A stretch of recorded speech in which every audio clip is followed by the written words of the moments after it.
that family is your karma, whether you want it or not, whether you believe in karma or not. We can learn so much through our families because no matter what they do, you kind of are forced to forgive them because you're forever connected with them. So either you're gonna carry something your whole life, or you will just dissolve it like consciously. And you know what's so funny? That life just gave us this challenge, or gave this challenge to everyone, because that's why we got our families, you know? Our families are challenging us. Yeah, because like you can't, not everyone in the family has to be the same. Family is just a group of people that was chosen to you to be like completely different.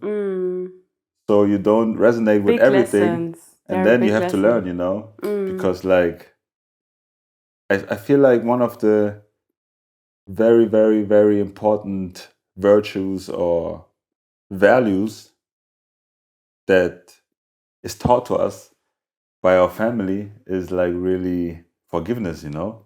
You mean like our families both specifically? I think every family.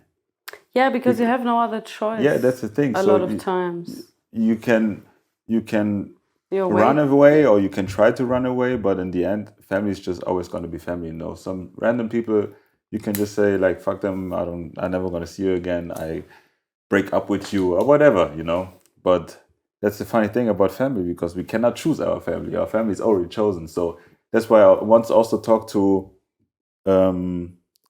at this new restaurant I'm working. I talked to this colleague, like she was helping us for a day, and then I talked to her about karma, and she says to me like, I don't believe about karma. I don't believe karma exists. And the funny thing is, the funny thing is, usually in the system, when somebody is not agreeing with you, usually automatically try to defend yourself. Yeah, that's like a kind of ignorant way. That's the ignorant way, but that's the majority, I would say, how they react. But for me, when someone doesn't agree with me, I always ask, like, I just want to know like how is their world looking like, you know? Because everybody has their own worldview. So I'm immediately asking like, what is your definition of karma if you don't believe in? Because I know the way I believe in karma is true. But if you don't believe in the same way that I do, you probably won't believe, because you're thinking like this, it's a random law that says this and this and blah blah. So ask her what she believes. What does karma believe? Yeah. And what was her? We really do all believe something different.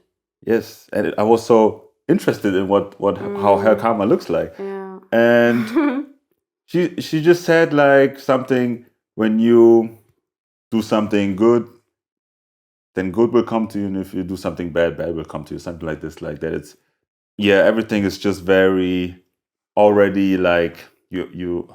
I don't know how to explain it. Everything is already set out for you. Yeah, kind of. No. That's the way karma is. Yeah. But she believed She that. believes in coincidence. Yeah. She believes in like free will and like authority over one's destiny, probably. Yeah, I think so. And that's why because I personally believe that is kind of ignorant, because it doesn't matter if in my world, it doesn't matter if she believes in karma or not, because karma exists over her. You know, it's not something like she can control and if karma exists or not. She might not believe in it, but that doesn't change, in my personal opinion, uh, that her karma will change.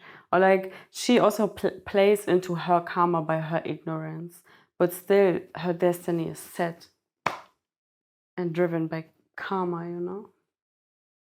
Exactly that. That's what I think, but still what you're saying I think is very such an open approach, such a curious approach to like just openly ask her what she believes in then because I probably wouldn't ask. I would be like, girl, like that's your life, like that's your karma. But to really be curious and ask something I personally wouldn't do. But I guess you're just a Sagittarius with an Aquarius rising. Yeah, for me it's just interesting, you know, to see how, because when I communicate with someone, if I truly look him or her into the eye, I can just see the world through her eyes, you know, or through his Yeah. eyes. But therefore, I have to understand them and see, Mhm. like, okay, we are all operating in our own world, but this world's still connected, you know, because things that happen, she will see it like this, he will see it like this, I will see it like this. But in the end, it's just is. That's just the truth. Everyone has their own reality, you know. And that's why, yeah, I just love to get to know people so I can be like, that's how the world looks like for them. But yeah, You really got the real weapon on you, because you look people in the eyes and you have a very special way to connect with someone from the first look. That's why everyone reacts to you positively, because you just connect with every single person by looking them in their eyes. And I don't think a lot of people do that. And like when they meet someone then who looks them directly in their eyes, it's like, you have my respect, sir. You get what I'm saying? It's just the way you come across by just being so openly connecting from your curiosity, which is like motivated by love. And I love that for you, that you're such a loving and positive human being. The way I'm giving him compliments in this podcast. thanks. Hopefully compilation one day. Yeah, I just wanted to reconnect with my old thought because I was just trying to explain like that family is your karma, whether you want it or not, whether you believe in karma or not. But family is a so-called random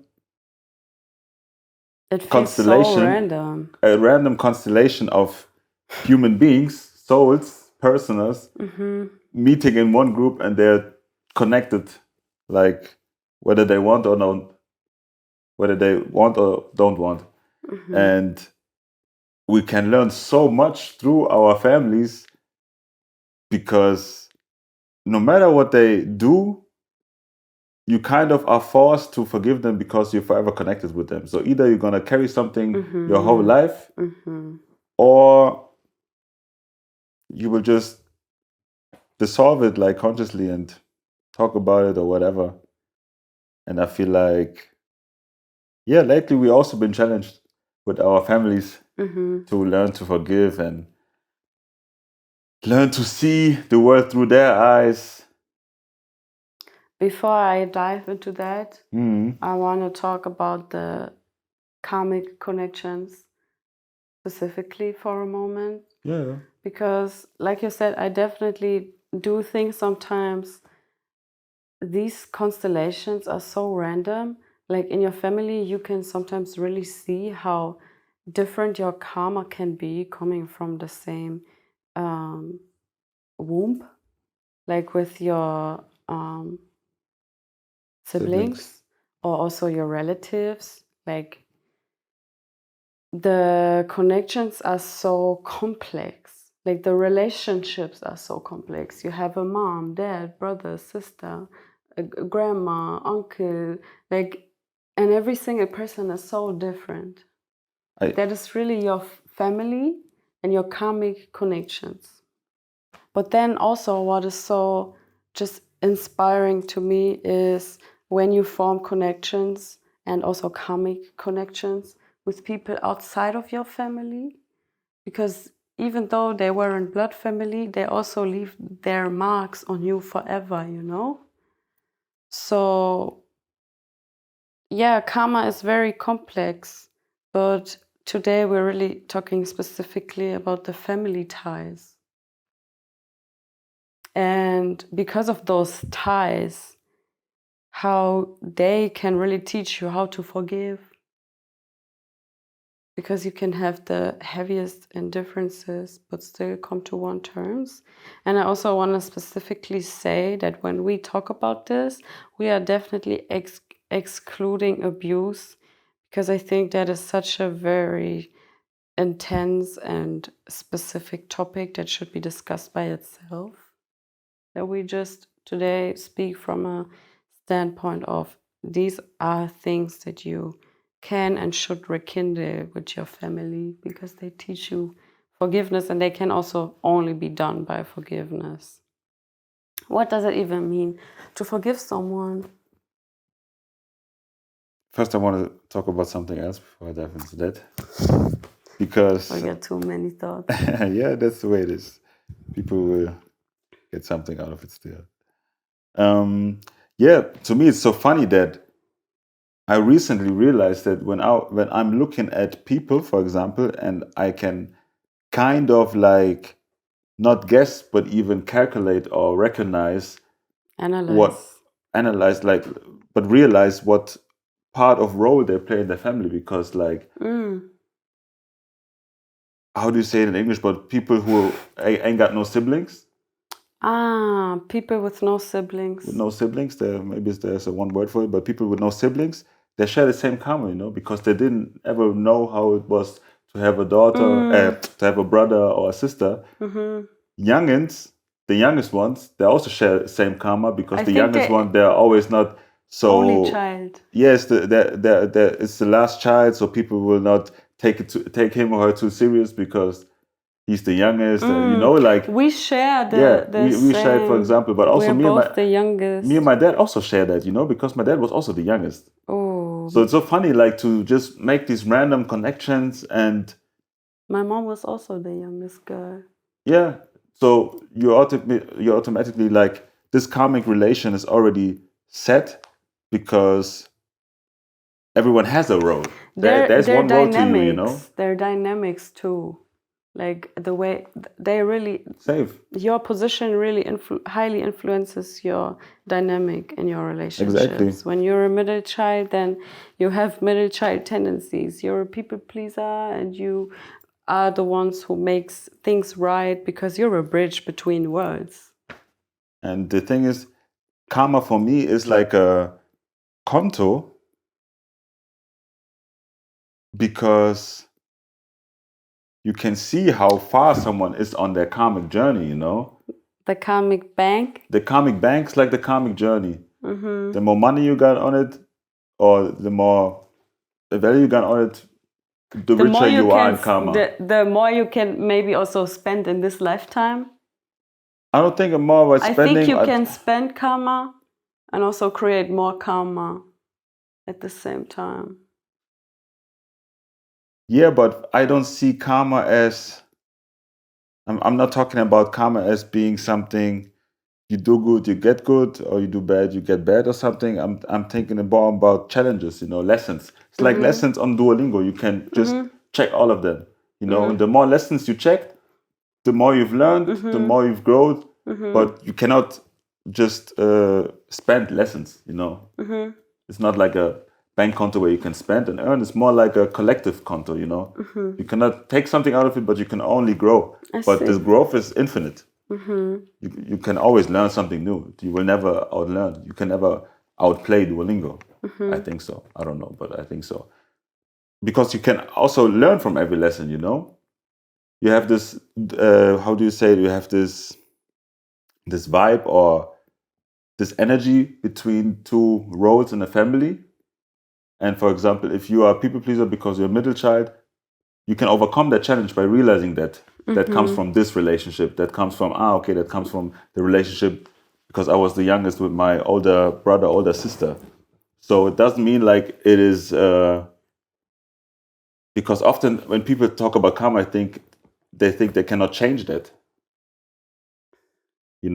But it's not about changing and not changing because it already happened. But then you have to choose like which path you will go. That's really about acceptance. That's what makes something bad or something good. But the possibility of both is existed at the same time. And like we talked last time in our episode, once you choose one path, in another reality, another chose the other path.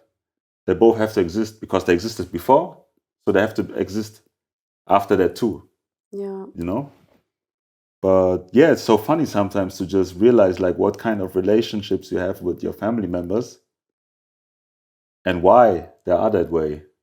And then you try to learn from them and get to know more about yourself. But You had a question for me?